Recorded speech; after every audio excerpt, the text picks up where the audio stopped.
When you hear a joke that is clean, relevant, or appropriate, pay attention to it and ask yourself, is there some way that I can find a moral in that joke?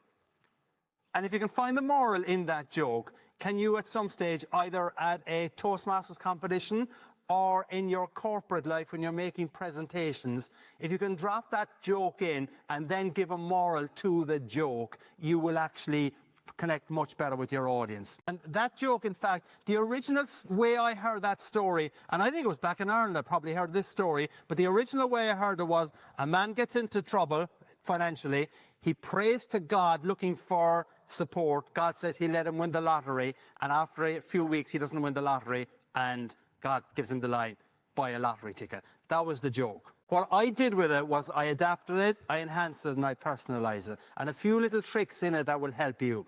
One is that I didn't just say a guy got into financial difficulties. I gave him a name.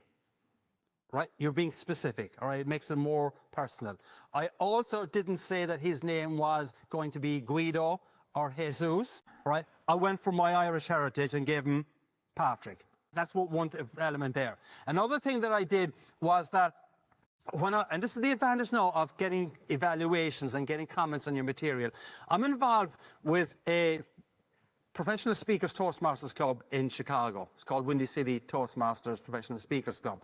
And basically the way it works is that it's a Toastmasters club that pays no attention to most of the etiquette of Toastmasters.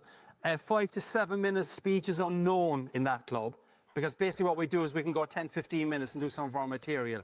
On one occasion, I told a version of this joke, the Patrick joke, and I was using the line, Patrick went out to the garage, he brushed against the lamp, and out of the lamp popped a genie.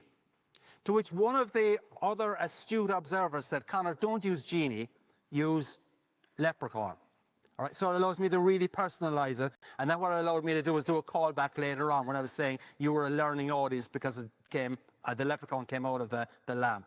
So what I did was I took that story, I adapted it, and I made it more personal for me, but I made sure it was a story with a moral.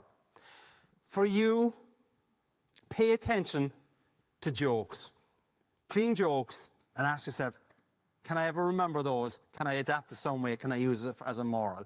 And it will help you to add humor to your presentation, internally or externally. Make sense? Yeah. Okay, right, let's go on to the